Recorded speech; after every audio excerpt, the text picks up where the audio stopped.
नमस्कार मित्रों, आपका स्वागत करते हैं हमारे धार्मिक ग्रंथों के चैनल 18 ही पुराणों पर। जय श्री कृष्ण मित्रों।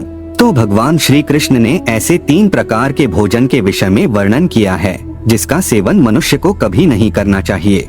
ऐसा भोजन विष के समान होता है। श्री कृष्ण कहते हैं, ऐसा भोजन करने से मनुष्य की आयु कम होती है, उसके इंद्रिय क्षीण होने लगते हैं और नाना प्रकार के रोग मनुष्य को ग्रास लेते हैं। ऐसा मनुष्य जवानी में भी बूढ़ा दिखाई देने लगता है। धीरे धीरे वह अपना बल तथा रूप भी खो देता है। खासकर गर्भवती स्त्री को इस प्रकार के भोजन से दूर रहना चाहिए। स्त्रियों को भूल से भी इस प्रकार का भोजन नहीं करना चाहिए। हमारे शास्त्रों में 3 प्रकार के भोजन का वर्णन किया गया है। ऐसा भोजन करने वाला मनुष्य अपना मान सम्मान और कीर्ति को नष्ट कर देता है। उसके घर में पितृ भी नहीं आते हैं, समस्त देवी देवता भी उससे रुष्ट हो जाते हैं और ऐसा मनुष्य पितृ दोष से पीड़ित बन जाता है। इसीलिए भोजन करते समय हमारे शास्त्रों में बताए गए ये सभी महत्वपूर्ण नियम केवल हिंदू धर्म के प्राचीन ग्रंथों में ही मिलते हैं। भगवान श्री कृष्ण ने अनेक ऋषि मुनि तथा देवताओं को जो महत्वपूर्ण ज्ञान दिया है, वह ज्ञान हमें हमारे ग्रंथों से प्राप्त होता है। इसीलिए हमें भगवान श्री कृष्ण द्वारा कही गई इन महत्वपूर्ण बातों का पालन अवश्य ही करना चाहिए। हमारे हिंदू धर्म में 18 महापुराण है। उन्हीं में से गरुड़ पुराण को महान ग्रंथ माना जाता है। गरुड़ पुराण में भगवान श्री कृष्ण और गरुड़ जी का संवाद लिखा हुआ है। भगवान श्री कृष्ण ने गरुड़ जी को जीवन और मृत्यु से जुड़े कई महत्वपूर्ण रहस्य बताए हैं। इसके अलावा भगवान श्री कृष्ण ने गरुड़ जी को गृहस्थ जीवन संबंधी आचार विचार, स्नान करने की विधि, पूजा करने की विधि, भोजन करने की विधि तथा नाना प्रकार के रोगों तथा पापों के उपचार बताए हैं। गरुड़ पुराण तथा विष्णु पुराण आदि ग्रंथों में बताए हुए भोजन करने के संबंध में महत्वपूर्ण नियम, भोजन करने का सही समय, भोजन करने की सही दिशा, भोजन करने की सही विधि तथा किस प्रकार का भोजन मनुष्य के लिए उत्तम होता है और किस प्रकार का भोजन त्याज्य होता है, अर्थात किसी प्रकार का भोजन नहीं करना चाहिए। भोजन शुरू करने से पहले क्या करना चाहिए, भोजन समाप्त हो जाने के बाद क्या करना चाहिए, भोजन को अच्छी तरह से पचाने के लिए कौन सा मंत्र बोलना चाहिए आदि महत्वपूर्ण विषयों पर आज हम आपको जानकारी देने वाले हैं।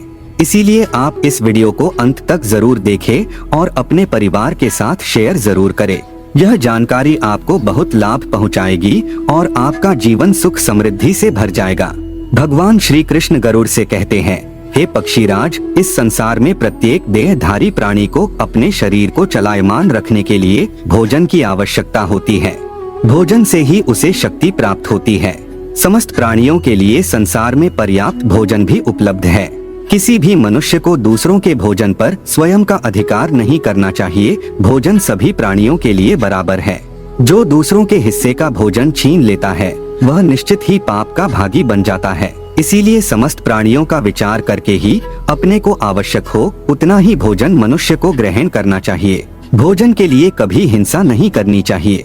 भोजन के लिए कभी लालच नहीं करना चाहिए। भोजन का कभी अपव्यय भी नहीं करना चाहिए। भोजन को खराब करने वाले मनुष्य को पाप लगता है। जो मनुष्य सभी में बांटकर भोजन करता है वह पुण्य कमाता है और उसकी कभी दुर्गति नहीं होती है।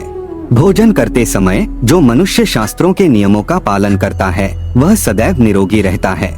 उसकी आयु भी लंबी होती है और उसकी कभी अकाल मृत्यु नहीं होती है।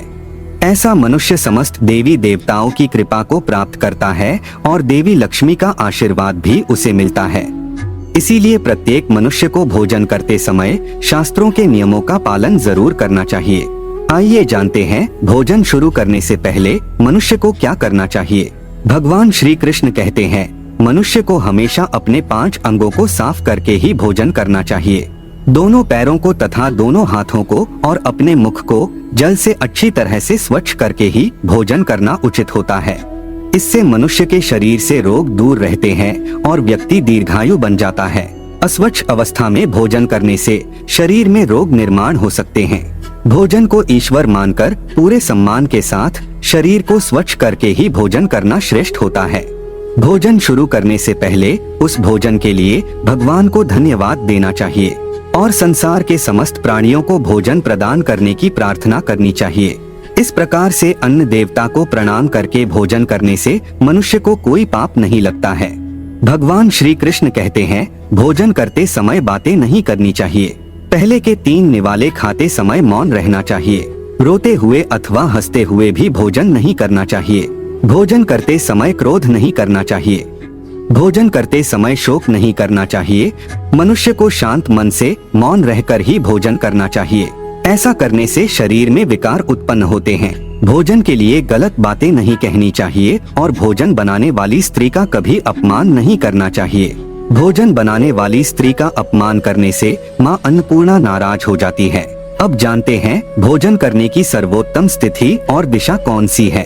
भोजन करने की सर्वोत्तम स्थिति के बारे में बताते हुए श्री कृष्ण कहते हैं, जमीन पर बैठकर भोजन करना ही श्रेष्ठ होता है। इससे शरीर के अंदर की ऊष्मा पृथ्वी में प्रवेश करती है और भोजन अच्छी तरह से पच जाता है। हथेली पर रखकर अथवा चलते हुए भोजन करने से मनुष्य के जीवन में दरिद्रता आती है और उसके धन का नाश हो जाता है। साथ ही दहलीज पर बैठकर भी भोजन करना अनुचित होता है। इससे देवी लक्ष्मी रूठ जाती है। बिस्तर पर बैठकर भोजन करने से मनुष्य के शरीर में रोग उत्पन्न होते हैं और उसकी आयु कम हो जाती है। भोजन करते समय दिशाओं का ध्यान रखना भी आवश्यक होता है। भोजन करने के लिए सर्वोत्तम दिशा पूर्व और उत्तर ही मानी गई है। इस दिशा में मुख करके भोजन करने से उत्तम स्वास्थ्य की प्राप्ति होती है। कभी भी दक्षिण दिशा में मुख करके भोजन नहीं करना चाहिए। बीमार व्यक्ति को पूर्व की ओर मुख करके भोजन करना चाहिए। इससे शरीर के अंदर के विकार नष्ट हो जाते हैं। आइए अब जान लेते हैं मनुष्य को किस प्रकार का भोजन नहीं खाना चाहिए। सबसे पहला है जिस भोजन में बाल निकला हुआ हो। गरुड़ पुराण के अनुसार यदि भोजन में बाल निकल आता है तो ऐसा भोजन त्याज्य हो जाता है। यदि अन्न में बाल निकलता है तो उसे ईश्वर को कभी प्रसाद के रूप में नहीं चढ़ाना चाहिए और ना ही स्वयं खाना चाहिए। ऐसा भोजन प्रेतों को प्राप्त हो जाता है। दूसरे प्रकार का भोजन है जिस भोजन को कोई लांघ कर गया हो। भगवान श्री कृष्ण कहते हैं, जिस भोजन के ऊपर से कोई पैर रखकर चला गया हो अथवा कोई व्यक्ति भोजन को लांघ कर गया हो, ऐसे भोजन को कभी खाना नहीं चाहिए। ऐसा भोजन अशुद्ध हो जाता है। ऐसे भोजन को पशुओं को खिला देना चाहिए। दूसरों के द्वारा लांघा गया भोजन खाने से मनुष्य की आयु कम हो जाती है और उसके शरीर में भिन्न भिन्न प्रकार के रोग उत्पन्न होते हैं। तीसरे प्रकार का भोजन है दूसरों को परोसा हुआ। श्री कृष्ण कहते हैं, मनुष्य को दूसरों के लिए परोसा हुआ भोजन भी नहीं खाना चाहिए। जो मनुष्य दूसरों का भोजन छीन के खाता है अथवा किसी को बिना दिए ही स्वयं उस अन्न का उपभोग करता है, उससे देवी अन्नपूर्णा रुष्ट हो जाती है। भोजन सभी में बांटकर खाना चाहिए। दूसरों के हिस्से का भोजन करने से मनुष्य के पुण्य कर्म नष्ट हो जाते हैं। तो दोस्तों, भगवान श्री कृष्ण ने इन 3 प्रकार के भोजन को त्याज्य माना है। उम्मीद है आपको यह जानकारी पसंद आई होगी। वीडियो को लाइक जरूर करें और कमेंट में जय मां अन्नपूर्णा अवश्य लिखें। साथ ही चैनल को सब्सक्राइब करना न भूलें।